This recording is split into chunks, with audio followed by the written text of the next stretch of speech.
여러분 안녕하십니까? 부동산 고민 무엇이든 물어보세요. 2부 순서 시작합니다.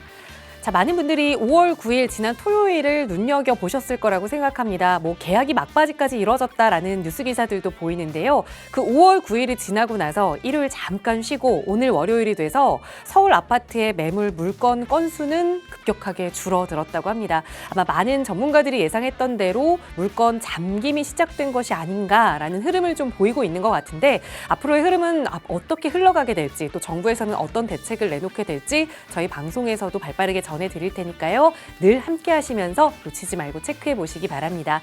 그리고 또 그 안에서 고민되시거나 해결하고 싶은 전략 또 상담 있으시다면 무료 상담 전화 이용하세요. 서울 지역번호 02-2638-3970번 유료 100원의 상담 문자 샵 3989번 열어두겠습니다. 자, 그럼 오늘 준비한 2부 순서 지금 바로 출발합니다.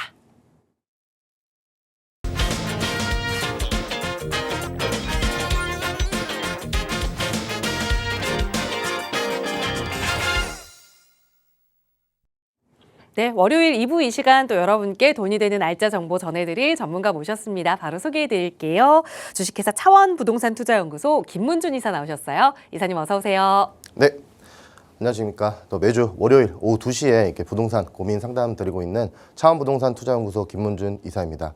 앵커님께서 말씀해 주신 것처럼 5월 9일 드디어 이제 양도소득세 중과 배제 마지막 날이었습니다. 그리고 오늘이 어떻게 보면 첫 주이자 첫 평일날 이렇게 또 인사를 드리게 되었는데요. 다주택자분들 같은 경우에 아마 좀 정리하셔야 되는 분들 저번 주까지 잘 또 정리했을 거라고 생각을 하고요. 무주택자분들 같은 경우에도 다주택자분들이 정리하는 그러한 매물들 또 어차피 매수를 하실 생각이었다면 또 잘 매수를 하셨을 거라 생각을 합니다. 오늘부터는 분명히 또 이렇게 시장이 될 겁니다. 물론 매물이 없어지는 것도 맞기는 한데요. 이 매물이 없어지기 때문에 부동산 시장이 어떻게 돌아갈지에 대해서 좀 생각을 해봐야 됩니다. 그래서 지금 한 1, 2주 정도는요. 아무래도 한번 재점검을 해봐야 될 필요가 있어요. 그래서 만약에 부동산에 나와 있는 이러한 매물들도요. 전부 다 5월 9일까지만 파는 거였습니다 하면서 다 매물이 들어가게 될 겁니다. 그래서 앞으로 저는 이 부동산 시장이 15억 이하와 15억 이상 아파트로 딱 두 갈래로 나뉘지 않을까 생각을 하고 있습니다. 그렇기 때문에 15억까지 지금 가지 못한 그런 아파트들은요. 생각보다 단기간에 지금 가격들이 많이 올라가면서 키 맞추기를 하고 있기는 한데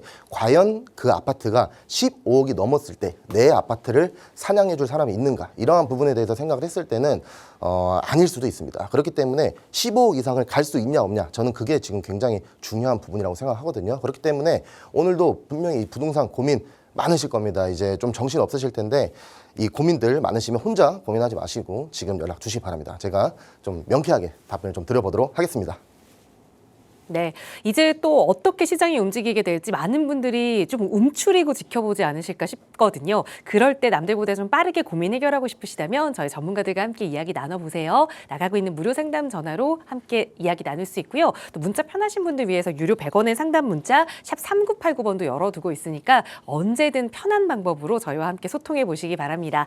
자, 오늘도 김문준 이사와 함께 우리 시청자분 보내주신 문자 사연 하나 살펴볼 텐데요. 뒷번호 2533 쓰시는 시청자분 보내주신 사연입니다. 2023년에 영끌로 송파 파크센트럴을 샀습니다. 그런데 남들만큼 오르지 않는 것 같아서 속이 상해요. 지금 고점일 때 매도하고 차익으로 재개발 지역 여러 곳을 쪼개서 투자하는 건 어떨까요? 라고 이제 투자 방식을 좀 바꿔보면 어떨까 고민하고 계시는 것 같아요. 어떻게 하면 좋을까요, 이사님? 네, 시청자분 반갑습니다. 연락 잘 주셨는데요.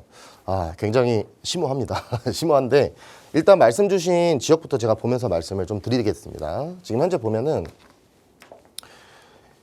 요 지금 마천역 바로 앞에 있는 송파 파크 센트럴이죠. 요 지금 아파트를 가지고 계시는데 아무래도 남들보다는 조금 덜 오른 것 같다 이렇게 말씀을 해주신 것 같아요. 그래서 요 아파트 제가 보기에는요 지금 사실상 한 3년 정도 전에 2023년도 그때 아파트 가격들이 많이 내렸던 시기입니다. 그래서 그때 매수를 하셨다면 정말 어떻게 보면 저는 그 용기에 박수를 정말 드리고 싶은데요.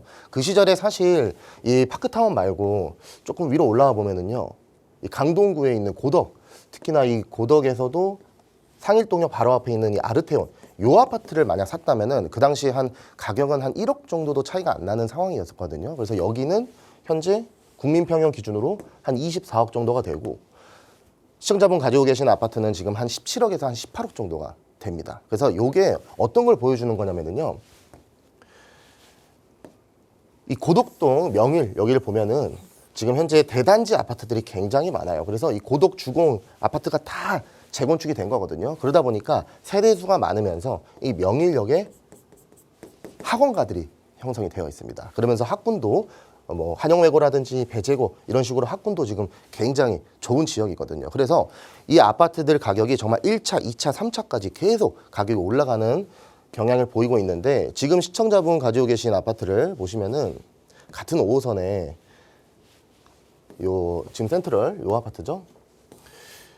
여기는 어떻게 보면은요 아파트만 혼자 딱 올라와 있는 거예요. 그래서 저는 이렇게 말씀드립니다. 1단계 상승이다. 1단계. 그리고 그렇다고 하더라도 이 마천동이 조금 외곽 지역에 나와 있긴 하지만 강남구는 강남구입니다. 그렇기 때문에 아마 그걸 보시고 저는 매수를 하지 않으셨나라는 생각을 하고 있는데요. 여기 지금 이 파크 센트럴이 거여 2-2 구역이죠. 그래서 거여 마천 뉴타운에서 가장 첫 번째로 입주를 또 한 아파트이기도 합니다. 그러면서 그 다음에 뭐 롯데캐슬이라든지 여기가 이제 거여 2-1지구인데 여기도 지금 현재 거의 한 22억 이상 이렇게 올라가고 있는 중이거든요. 그런데 이거를 팔고 재개발로 가냐 말씀 주셨는데 저는 일단 그 부분에 대해서는 솔직히 반대입니다. 왜냐면은요, 요거 팔아가지고요 시청자분 재개발로 지금 쪼개게 되면은 이거 어떻게 보면은 조금 다운그레이드일 수 있습니다. 그렇기 때문에 저는 이거를 팔고 가시는 건 조금 안 될 것 같고요. 그냥 요거는 거주를 하시면서 추가로 투자를 하시는 게 가장 또 좋다고 생각을 하거든요. 왜냐하면 편하게 거주를 하는 것 또한 돈으로 매길 수 없는 어떠한 가치를 가지고 있다. 저는 이렇게 생각을 하는데 시청자분 요 지금 아파트 그래도 국민평형으로 편하게 거주를 하고 계십니다. 그러니까 저는 그냥 요거는 계속 거주를 하셨으면 좋겠고요. 제가 조금 더 좋은 말씀을 드려보자면 1단계 상승이라고 말씀을 드렸는데 2단계, 3단계 계속해서 올라갈 겁니다. 그래서 그 2단계 상승은 뭐냐면 바로 마천 재개발이에요. 지금 현재는 나 혼자 아파트, 지금 롯데캐슬이랑 2개만 이렇게 딸랑 올라와 있는 상황이지만 뭐 마천 3구역 여기도 지금 현재 자이로 시공사 선정 최근에 또 됐죠. 그리고 뭐 마천 4구역도 이미 철거가 다 이루어져가지고 DH 현재 이제 들어올 예정이고요. 뭐 2구역, 마천 1구역, 5구역 다 재개발입니다. 그러면은 향후 한 7년에서 정말 8년 정도가 지났을 때 일단 대단지 아파트가 같이 들어오게 되면서 정말 큰 이제 뉴타운이 형성이 딱 되게 되는 겁니다. 그러면 그 다음으로 2단계 상승이 있는 거고요. 세대수가 많아지게 되면은 학군도 좋아지고 그러면서 조그만한 학원가도 이제 따로 생기게 될 겁니다. 그렇게 되면은 결국 최종 3단계까지 올라가게 되면서 절대 이 가격은 떨어질 수는 없는 아파트다라고 볼 수밖에 없습니다. 그러니까 저는 요거는 조금 매각을 좀 반대를 드리도록 하겠고요. 게다가 교통적인 호재도 있죠. 지금 현재 보면은 이 마천역 바로 앞에 위례선도 이번 연말에 이제 또 들어오게 될 예정이니까요. 이 교통적인 호재까지도 가져갈 수 있는 이 강남의 송파 센트럴 파크 저는 이거 매각 좀 반대 의견 드리면서 혹시나 조금이라도 소액으로라도 투자를 하실 수 있는 뭐 신용대출이나 이러한 부분으로 투자를 하실 수 있는 자금이 있으시면 그때 가서 한번 연락 주시면은요 거주하시면서 투자를 할 수 있는 그런 방법들까지 제가 안내를 한번 드려보도록 하겠습니다. 여기까지 말씀드리겠습니다. 네, 지금 그걸 팔고 다시 매수 계획을 세우는 거에 대해서는 반대 의견 드렸거든요. 여유 자금이 있거나 다음 투자 전략을 세울 때 그렇게 가는 게 좋겠다 조언 드렸으니까 잘 참고해 보시고 또 자금이 생기신다면 그때 다시 한번 연락 주세요. 나가고 있는 무료 상담 전화로도 도움 드릴 거고요. 저희 이렇게 방송 시간 통해서도 짧게나마 여러분께 도움 드리고 있고 또 여러 가지 정보도 전해드리고 있지만 자세한 투자 전략 이야기 그리고 내가 가지고 있는 자산 규모에 맞춰서 전략 세워볼 수 있는 무료 세미나 시간도 준비하고 있습니다. 이번 주에 이사님과 함께 이야기 나눠보실 수 있을 것 같은데요. 세미나 안내 부탁드려요, 이사님. 네, 제가 이번 주는 이제 목요일 날 평일에 세미나를 진행을 합니다. 아무래도 토요일, 목요일 이런 식으로 이제 주말이랑 평일을 번갈아 가면서 진행을 하고 있는데요. 너무 또 주말만 진행을 하게 되면 평일에 또 못 오시는 분들 또 주말에 못 오시는 분들도 계시니까 이렇게 준비를 했습니다.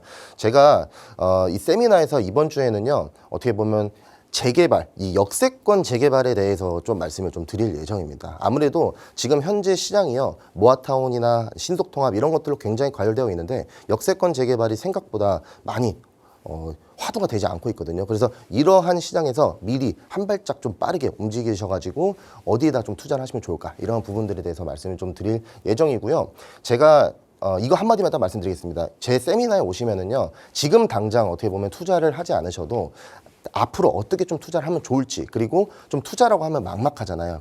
그러신 분들 꼭 한번 참석해 보십시오. 그럼 제가 정말 좋은 내용들로 준비를 했으니까요. 편안하게 한번 세미나에서 들어보시기 바라겠습니다. 그럼 세미나 때 인사드리겠습니다. 네, 이번 주 목요일에 함께 하실 수 있는 무료 세미나고요. 선착순으로 접수 받고 있습니다. 역시 나가고 있는 번호로 문의 주시면 자세하게 안내 도움 드릴게요.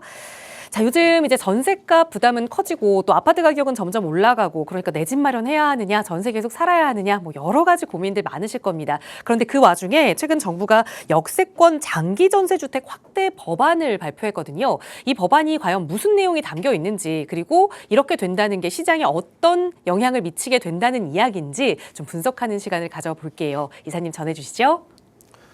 네, 제가 오늘은 요 역세권 재개발에 대해서 조금 말씀을 좀 드릴 예정입니다. 그런데 제가 방금도 이제 말씀을 드렸지만 요즘 시장들이요, 최근에 뭐 저번 주만 하더라도 신속통합계획으로 지금 정말 최다입니다.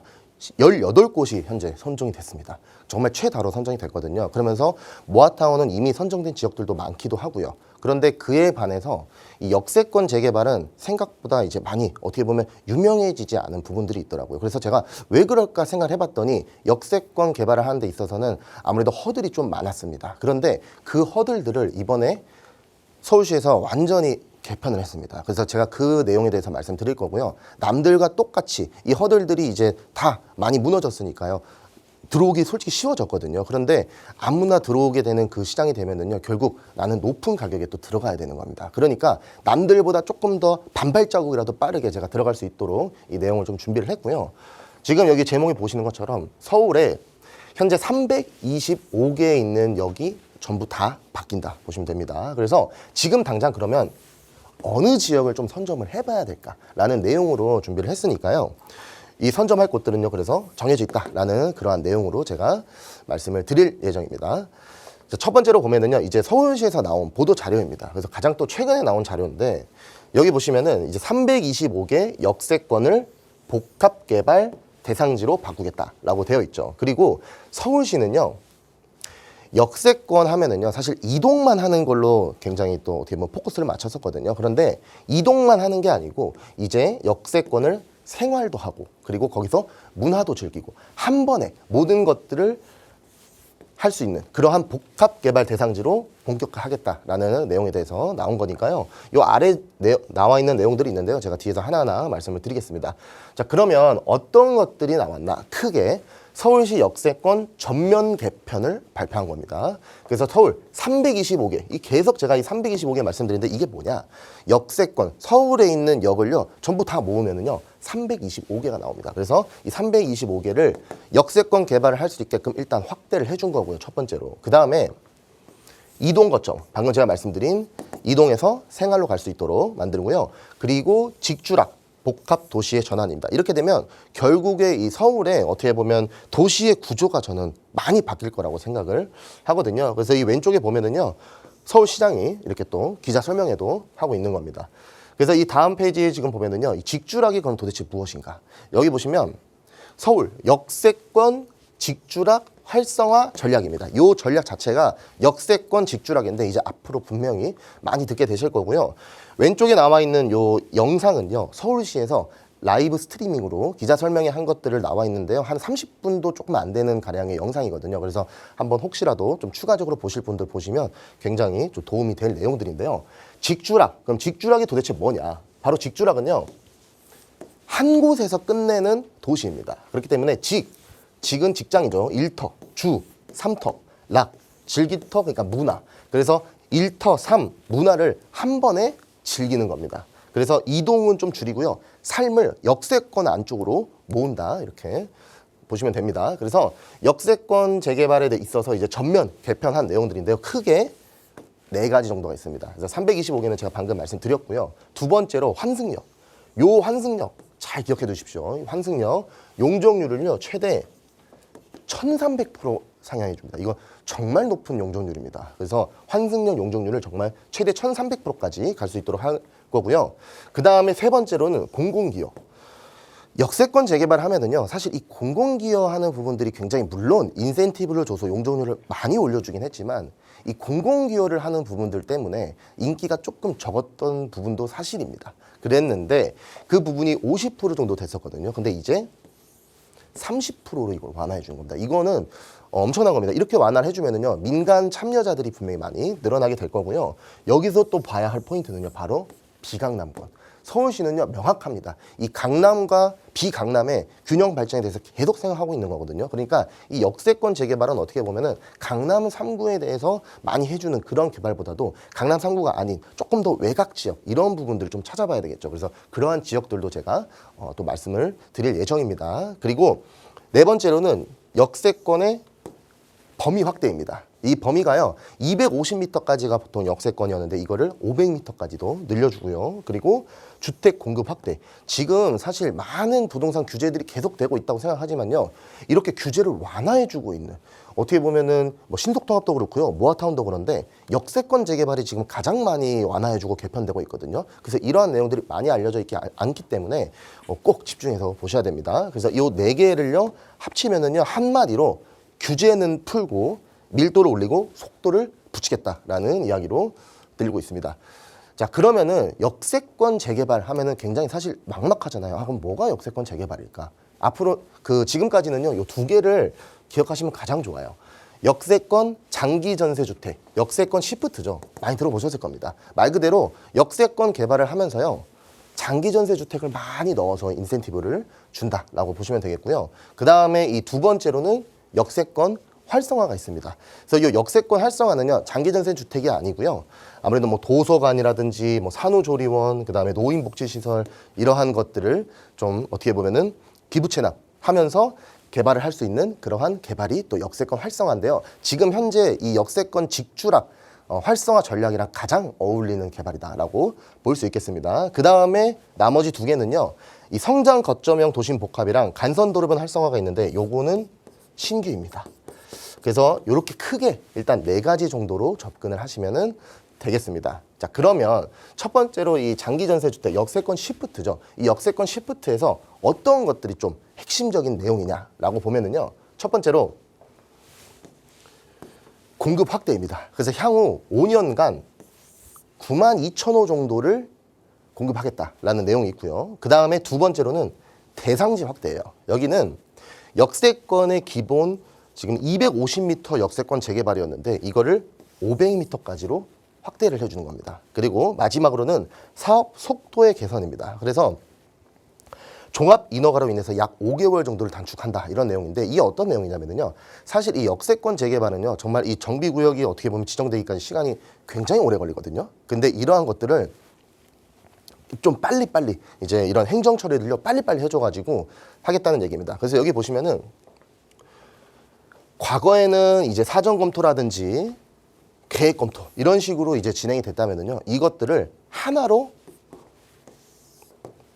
통합한 겁니다. 그래서 통합 사전 계획 검토로 뭐 최소 5개월, 정말 빠르면 7개월, 8개월도 확 앞당길 수 있는 그러한 개발들을 지금 하고 있다라고 보시면 되겠고요.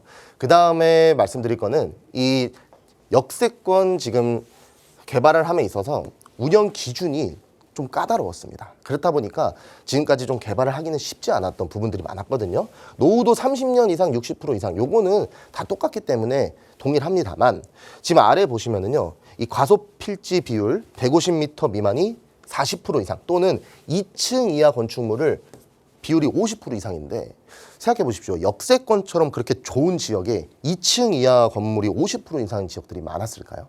많지 않거든요. 그렇기 때문에 굉장히 허들들이 많았다라고 말씀을 드리는 겁니다. 게다가 10년 이내 신축 건축물 비율이 15% 이상은 지역은 제외한다. 역세권 지역에 신축을 많이 할까요? 비역세권 지역에 신축을 많이 할까요? 역세권 지역에 당연히 신축을 많이 하겠죠. 왜냐하면 뭐라도 하나 지어놓으면은요, 월세도 잘 나가고 지하철도 가깝고 하다 보니까 신축 비율들이 분명히 많았을 텐데, 이러한 것들이 굉장히 큰 어떻게 보면 허들이었습니다. 근데 이게 어떻게 보면 악의적으로 나오는 것들은 아니거든요. 그래서 이번에 어떻게 바뀌었냐? 30년 이상 60% 이상은 그대로 가는데요, 나머지는 삭제입니다. 그렇기 때문에 이거 엄청난 겁니다. 이렇게 되면은 여기서 딱 봐야 될 게요, 어떻게 되냐면 역세권이고 노후도가 심한 지역은 무조건 개발이 되겠구나 라고 이제 접근을 하면서 봐야 될 겁니다. 그래서 개발지들이 사실 굉장히 많아졌거든요. 그래서 앞으로 분명히 역세권에 또 시대가 오게 될 겁니다. 자, 그 다음에 보시면은요, 이 역세권 지금 장기 전세 주택 운영 기준을 완화해 주고요. 그다음에 사업성도 개선해 주고 공급도 박차하는 이러한 내용들이 계속해서 지금 보도 자료로 쏟아지고 있는 내용들을 말씀을 드리고요. 그다음에 보시면은 용적률을 추가로 30%를 줍니다. 이렇게 되면은 수익이 정말 폭발적으로 늘어나거든요. 그래서 다 주냐? 그건 아니에요. 소형 주택을 공급했을 때 기본 용적률에 대비해서 30%를 더 주는 건데요. 세대 수가 증가하고 용적률이 늘어나면은요, 분양 수익은 무조건 증가를 합니다. 분양 수익이 증가를 한다는 거는요, 결국 사업성이 개선된다는 거고, 이렇게 되면은 조합원들끼리도 정말 똘똘 뭉쳐가지고 더 빨리 어떻게 하면은 더 빨리 우리가 이 사업을 완성시킬 수 있을까 하면서 나아가는 진행 속도 또한 상승을 할 겁니다. 그런데 이 지역 또한 항상 비강남권 제가 아까 말씀드렸었잖아요. 저평가된 지역의 수익을 극대화하겠다는 메시지입니다. 그러니까 꼭 강남권이 아니고 저평가 지역에다가 수혜를 좀 집중적으로 준다고 했으니까요. 이 균형 발전을 계속 서울시는 생각을 하는 거거든요. 그렇기 때문에 그러한 지역, 강남 3구가 아닌 그런 지역들을 좀 잘 찾아봐야 된다라고 보입니다. 그래서 용적률을요, 올려주면 무조건 수익 구간이다라고 보시면 되고요. 이미 이 역세권 장기 전세, 역세권 시프트의 운영 기준은요, 즉시 시작했습니다. 언제 시작했냐면 3월 6일 날 시작했고요. 착공 이전의 모든 사업장을 최대 30% 용적률 상향을 즉시 적용이 가능한데, 여기서 가장 눈여겨봐야 될 점은요, 3월 6일 이전 신청 사업장 또한 가능합니다. 그러니까 종전 기준과 신규로 30%를 더 주는 것에 따라서 유리한 조건을 선택하게끔 되어 있어요. 그러니까 소급 적용이 된다는 거거든요. 이거 뭐냐면은요, 뭐 사전 검토라든지 이런 것들을 통과한 곳, 혹은 뭐 정비 지정된 곳, 이러한 지역들도 봐야 됩니다. 그래서 가장 대표적으로 제가 보기에는 용산에 뭐 원효로 1가 역세권 재개발이라든지, 그리고 효창동, 그 다음에 뭐 마포구의 마포구청역 또 역세권 재개발이 있을 거고요. 그리고 또 도화동, 마포역 바로 앞에 도화동 역세권 재개발이 있거든요. 이렇게 좀 대표적으로 좀 대단지이고 좀 대장급으로 제가 생각하는 눈여겨보는 지역들이 있습니다. 그 지역도 다시 한번 까서 제가 뒤집어 봐야 될 필요가 있다라고 지금 현재 생각을 하는 겁니다. 그래서 약 한 6만 세대 정도가요, 사전 검토 중인데 요거 현재 다시 한번 봐야 돼서 선쟁 경쟁화가 본격화될 것이다 라고 보이는 겁니다. 방금 제가 말씀드린 요 원효로 1가, 여기가 이제 가장 최근에 정비구역 지정이 됐기 때문에 제가 이 자료를 또 가져왔는데요. 3월 19일에 원효로 1가 역세권 장기전세주택 도시정비형 재개발이 정비구역 지정 수정 가결됐습니다. 그러니까 거의 뭐 정비 지정 되었다라고 보시면 되겠고요.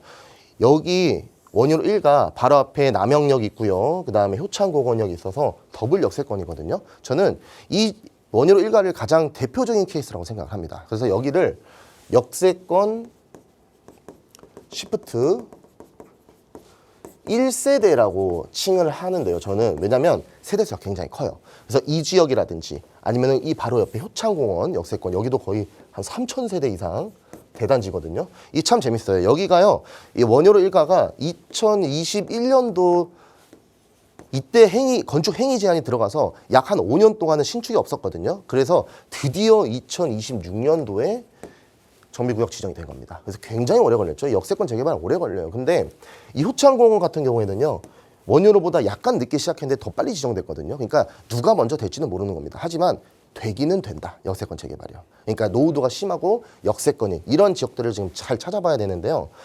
요 지역 지금 요 지도 나와 있으니까 말씀드리는데, 바로 요 위에 청파동 3가라고 있어요. 여기 지금 바로 이제 숙명여대 뒤쪽이라서 하숙집이 굉장히 많은 지역이거든요. 그래서 하숙집이 많아서 노후도가 굉장히 강한 지역입니다.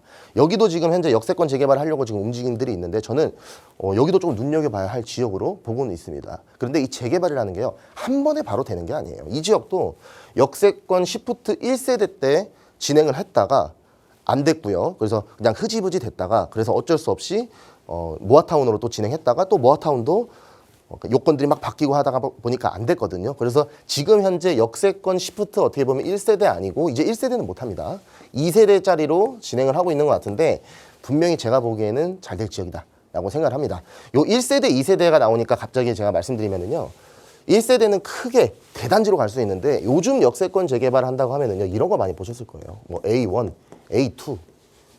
이게 바로 역세권 재개발인데, 이게 뭐냐면은요, 지금 현재 2만 제곱미터 미만으로 잘려 있기 때문에 그렇습니다. 근데 2만만 하기에는 좀 작으니까 역세권에서 1구역, 2구역 이런 식으로 만들어가지고 개발하는 것들을 많이 보셨을 겁니다. 그래서 저는 이거를 역세권 시프트 2세대라고 칭을 하는데 아마 그러한 개발이 되지 않을까라고 보고 있습니다. 자, 그 다음에 역세권 이제 활성화 사업에 대해서 또 전면 확대를 했습니다. 그래서 이런 부분들이 어떻게 됐냐 보면은요, 역 주변을 고밀 복합 개발로 바꾸는 정책이에요. 그래서 이 복합 개발은요, 상업, 업무, 주거, 문화를 하는 거고요, 대상지를 전면 확대하는 겁니다. 그러다 보니까 서울에 지금 150개 정도 되는 역세권 지역을요 325개로 전부 다 할 수 있게끔 역세권 활성화 사업을 할 수 있게끔 바꿔준 거고요. 향후 5년간 100곳 정도를 추가 개발을 하겠다라고 했는데, 사실 이 100곳이라고 하면은요 5년 동안 한 달에 거의 한 5군데씩 지정을 해줘야 되는 겁니다. 그만큼 많은 지정들이 있을 거고요. 여기서도 또한 비강남권 계속 체크해야 되는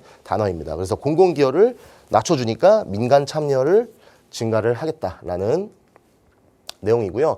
그 다음으로는 신규 이제 성장 거점형 도심 복합 개발입니다. 그래서 여기 보시면 이제 환승역이라든지 용적률 이런 것들이 1300% 나와 있죠.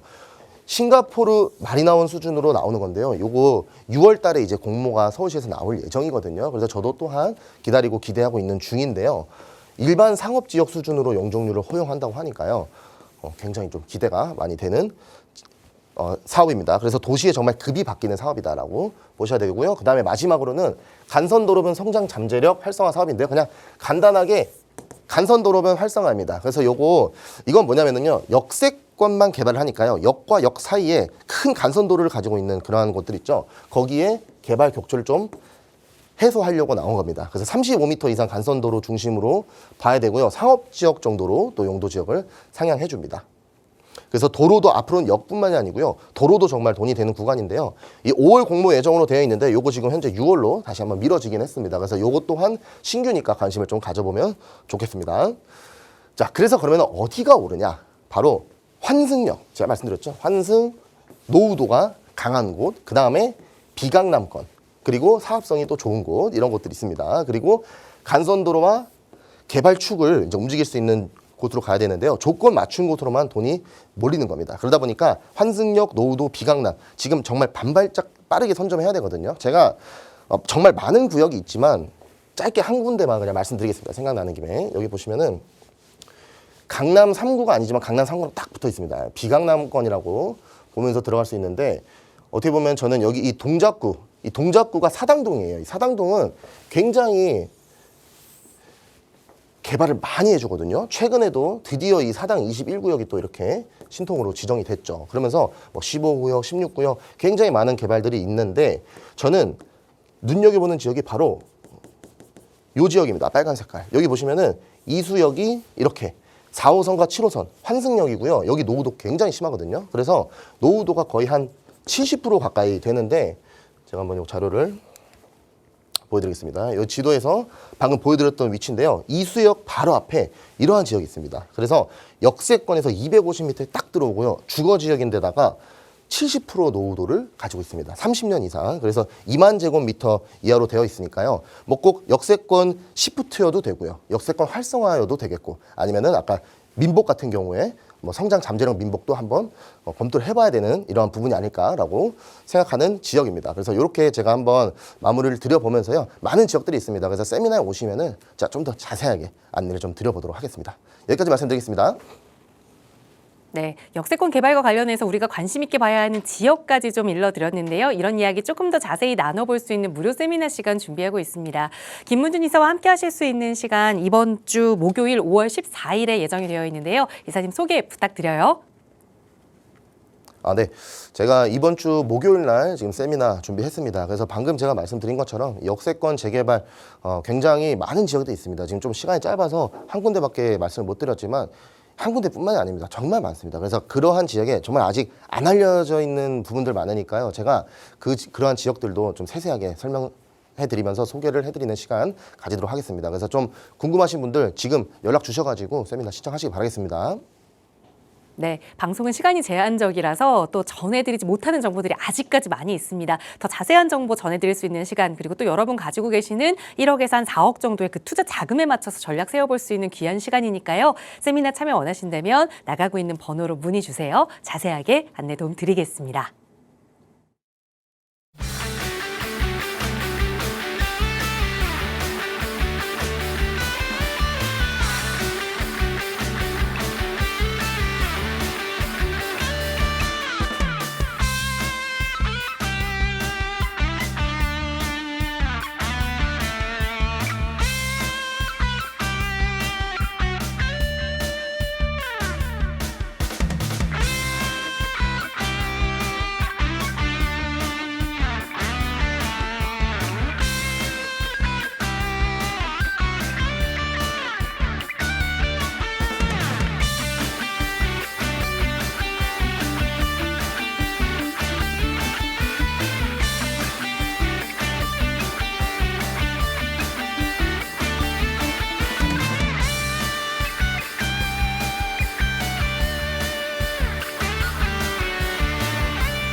네, 계속해서 유망 투자 지역 분석하는 시간 이어가겠습니다. 함께해 주신 전문가 소개해 드릴게요. 강경훈 도시연구소 유주성 팀장 나오셨어요. 팀장님 어서 오세요.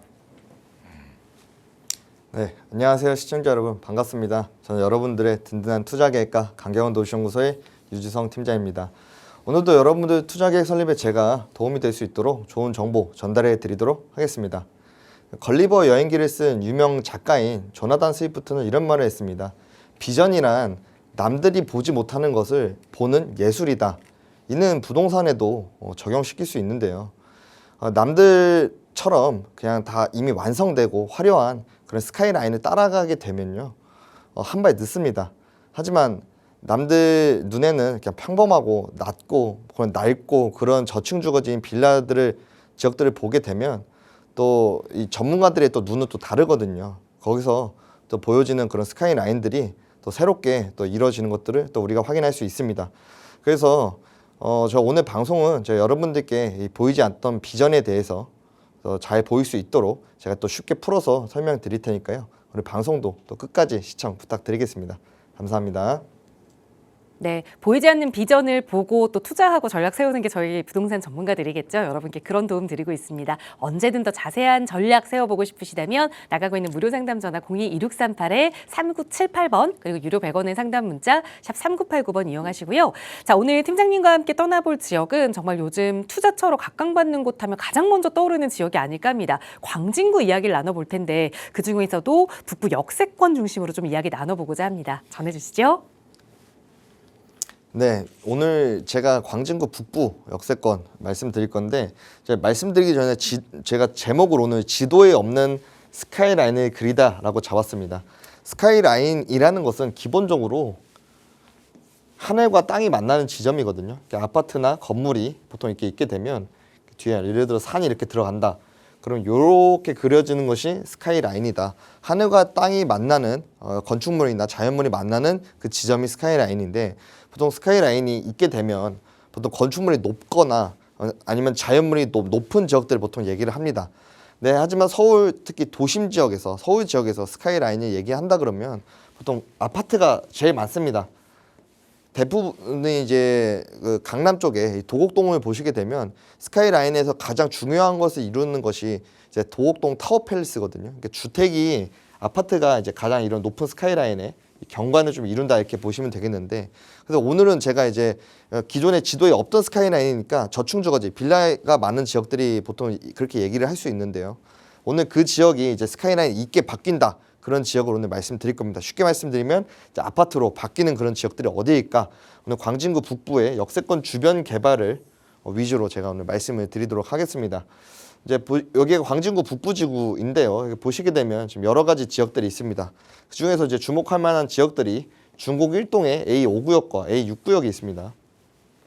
A5구역 같은 경우는 보시면 25년 2월 달에 신속통합기획 후보지 선정이 되고 나서 26년 3월 달 저저번 달이죠. 3월 26일에 신통기획 가이드라인이 확정이 됐습니다.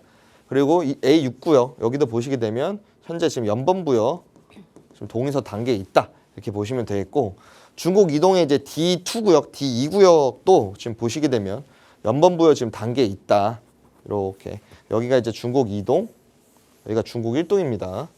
그리고 이쪽 구이동 쪽으로 넘어오게 되면요.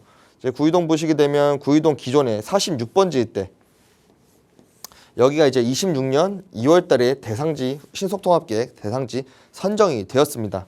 그리고 32번지 일대가 지금 현재 연범부여 지금 단계에 있다. 이렇게 보시면 되겠고 27번지 일대는 나머지는 다 신속통합계획으로 진행되고 모아타운으로 진행되고 있는데 이 지역은 도심 공공주택 복합개발 사업을 지금 현재 추진을 하고 있습니다.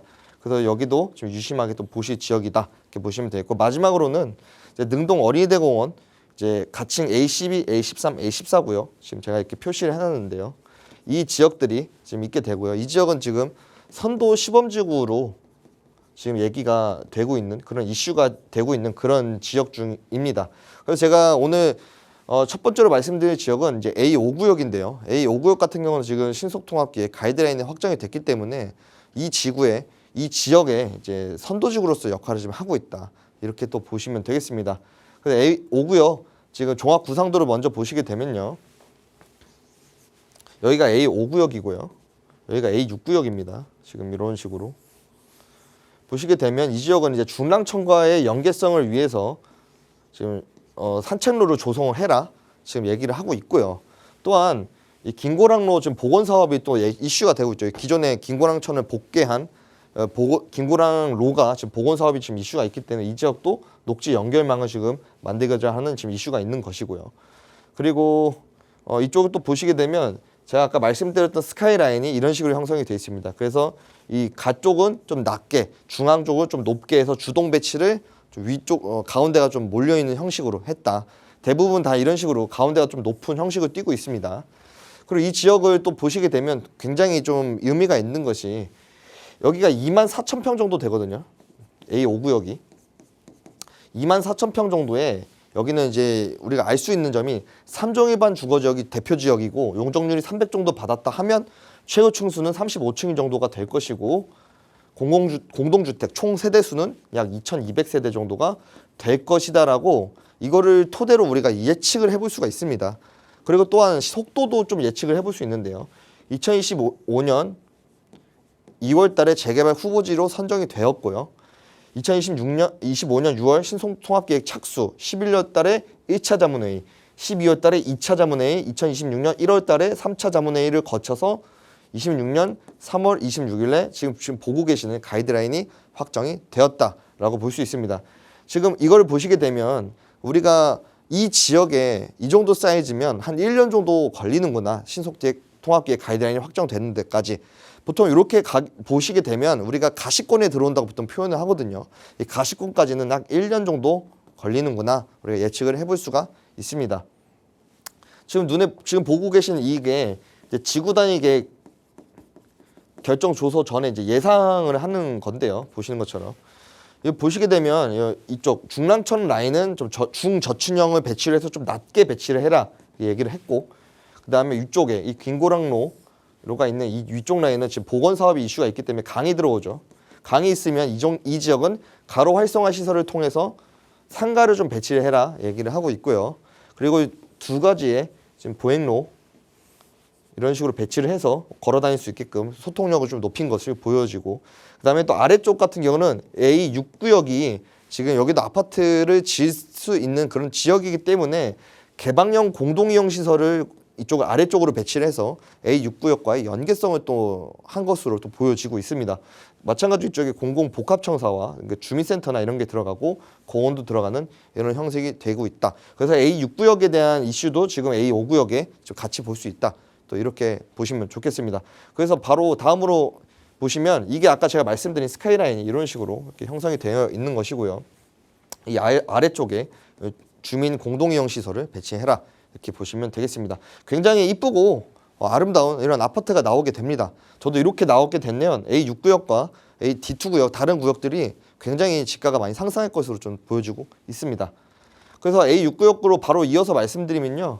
중랑천 생활권과 군자 역세권이 있는 두 가지가 있는 지역입니다. 그래서 군자 역세권 같은 경우는 도보로 약 5분 정도, 4분에서 5분 정도면 걸어갈 수 있고요. 여기서 그 다음에 중랑천이 이쪽에 있기 때문에 마찬가지로 보행로를 또 넣어라 이렇게 얘기가 될 수 있겠죠. 그리고 이 지역은 이 생활권, 걸어가서 운동할 수 있는 생활권도 가능하고 뷰도 나오는 그런 지역이다라고 보시면 되겠습니다. 이 지역의 면적은 약 64,000제곱미터, 2만 평 정도 됩니다. 세대수는 1,700에서 1,900세대 정도. 층수는 제가 35층 이상으로 말씀을 드렸는데요.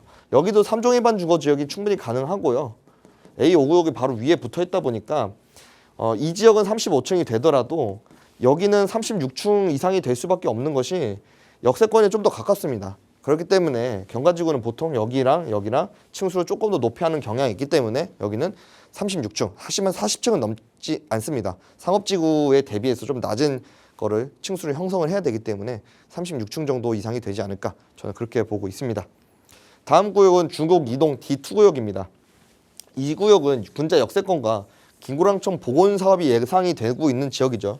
지금 보시는 게 김고랑천 복원 사업이 이렇게 들어갈 수 있고, 그 다음에 이쪽으로 내려가게 되면 군자 역세역까지는 한 대략 5분에서 6분 정도 걸리는 거리에 있습니다. 또한 용마초등학교가 이런 식으로 되어 있기 때문에 나중에 여기 아파트가 들어올 시에는 용마초등학교 증축도 또 얘기할 수 있는 부분입니다. 거의 대부분이 다 증축하자고 이제 얘기를 하거든요. 여기도 마찬가지로 그렇게 되지 않을까 전 보고 있고요. 면적은 약 86,000제곱미터, 약 26,000평 정도 됩니다. 그리고 세대수는 약 2,300세대에서 2,500세대 정도 보고 있고, 층수는 이게 말이 좀 많을 수 있는데요. 이 33층 저는 보고 있습니다. 왜냐하면 쉽게 말씀드리면 아까 A5구역과 A6구역과 사실 굉장히 비슷한 입지를 갖고 있는데도 층수가 좀 더 낮을 수밖에 없는 것이, 같은 군자 역세권이지만 A5구역과 6구역은 중랑천이라는 공공공간이 옆에 열린 공간이 있거든요. 하지만 여기는 그렇지 않기 때문에 김구랑천 복원이 들어가더라도 좀 어렵기 때문에 층수는 여기 대비해서 조금 더 낮지 않을까. 그리고 또 아차산과 좀 더 가깝기 때문에 비율적으로 좀 더 낮지 않을까. 최고 층수 기준으로 저는 그렇게 보고 있습니다. 다음으로는 구이동 쪽으로 내려와서 이제 구이동 46번지 일대인데요.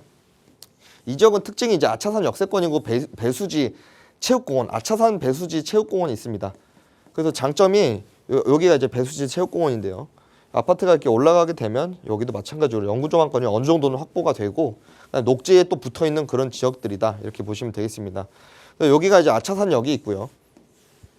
도보로 약 한 3분에서 4분 정도 걸립니다.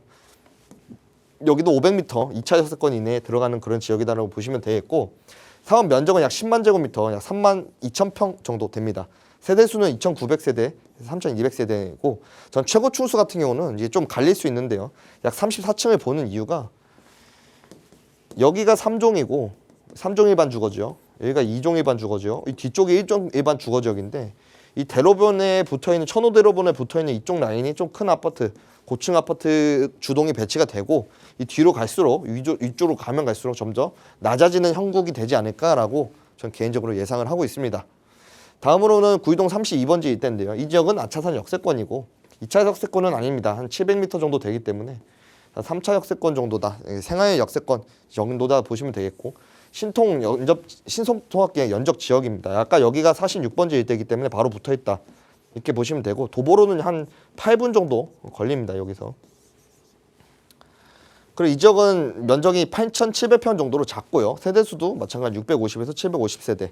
층수는 24층 정도 보고 있습니다. 여기는 일종 일반 주거 지역이기 때문에 거의 대부분 일종 일반 주거 지역이기 때문에 아까 말씀드린 것처럼 이쪽은 점점 낮아진다고 말씀드렸죠. 이쪽 그나마 이 집산도로 라인에 있는 쪽이 좀 고층 주동이 배치가 되고 뒤로 갈수록 좀 낮아지는 형국이 되지 않을까라고 저는 개인적으로 판단을 하고 있습니다. 그래서 이 지역이 이제 이쪽이 이제 아차산 역세권 지역인데요. 지금 보시면 이 지역은 지금 어떤 식으로 예전부터 이제 저층주거지 관리 계획을 얘기를 했었냐면, 지금 역세권 일대 복합 개발을 좀 유도하겠다라고 계속 얘기를 했었거든요. 그래서 보시는 것처럼 아까 제가 보여드렸던 27번지 일대가 이렇게 생겼는데, 역세권 일대 복합 개발 유도한다는 그 지역 내에 또 들어가 있고, 마찬가지 아차산 역에 또 500m까지 또 다 들어가 있기 때문에 역세권 지역이다, 이렇게 보시면 되겠고, 이 지역은 기존에 얘기했던 개발 취지와 27번지가 지금 같은 방식으로 가고 있다. 지금 역세권 일대 복합 개발을 유도를 하고 있는데, 여기도 마찬가지로 도심 공공주택 복합 개발 사업을 하고 있다. 27번지 일대는 아차산 주변은 대부분 다 공동주택화를 지금 이루려고 하고 있습니다. 계속 지금 진행을 하고 있는 상황이다, 이렇게 보시면 되겠습니다. 27번지 일대는 지금 보시는 것처럼 아차산역에서 굉장히 한 2분에서 3분 정도만 갈 수 있는 거리고 500m까지 다 들어가는 또 그런 거리에 있다, 이렇게 보시면 되겠고요. 여기 집산도로에 이렇게 하나 접혀져 있다, 이렇게 보시면 되겠습니다. 여기 아차산입니다. 이 지역은 이제 도심 공공주택 복합개발 사업인데 약 13,500평 정도 되고요. 용적률은 500까지 지금 얘기를 하고 있습니다. 이게 임대주택 기부 체납을 또 많이 하고요. 또한 이익 공유형 또 주택들도 많이 들어오기 때문에 여기는 용적률은 최대한 많이 올려주는 그런 지역이다, 이렇게 보시면 되겠고, 세대수는 1,663세대까지 지금 얘기를 하고 있습니다. 기존에는 300으로 갔을 시에는 1,000세대 정도, 임대주택이 228세대, 조합 및 일반 주택이 772세대 정도 예상을 했었다면, 이렇게 용적률을 도심 공공주택 복합개발 사업으로 진행을 했을 시에는 세대수가 늘어나기 때문에 약 1,600세대, 임대가 452세대, 우선 및 일반 및 조합 분양분이 1,211세대 정도 가능하다, 이렇게 보시면 되겠습니다. 이 동네는 지금 보시는 것처럼 아파트 단지 배치도 어느 정도 나와 있고요. 이런 식으로 이쪽이 이제 일반 아파트, 이쪽 이제 임대 아파트 이렇게 들어갈 것이고, 여기 보시는 것처럼 층수도 34층까지 지금 얘기를 하고 있습니다. 여기는 지금 말씀드린 것처럼 임대주택과 뭐 이런 상업시설 등등이 다 들어가는 그런 공공 복합개발 사업 지역이다, 이렇게 보시면 되겠습니다.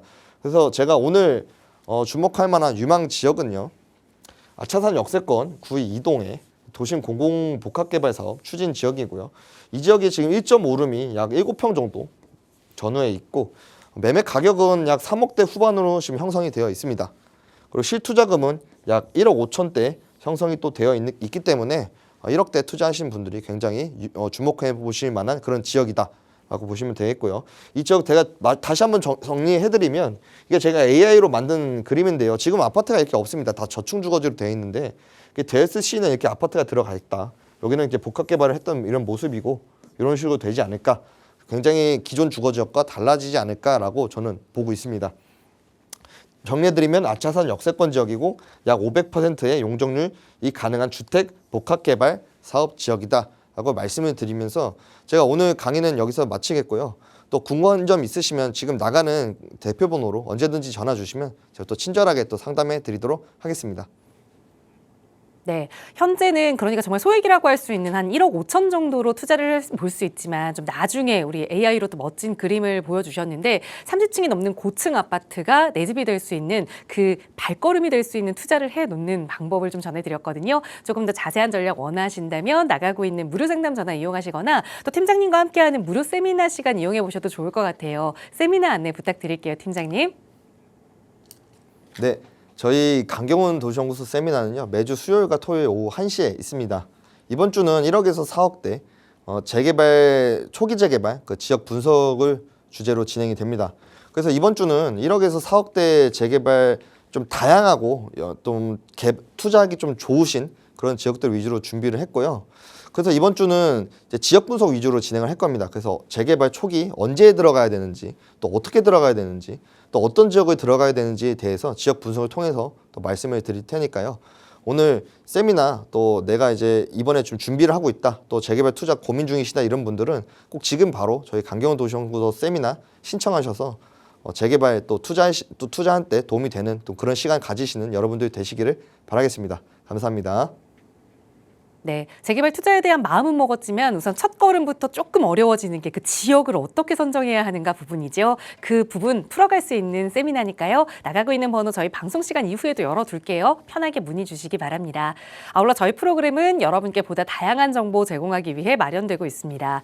해당 부동산의 가치나 매물 가격의 상승 하락을 보장하지는 않는다는 점 유의해 주시기 바랍니다. 자, 오늘 오후도 건강하게 보내시고요. 저희는 내일 다시 인사드릴게요. 고맙습니다.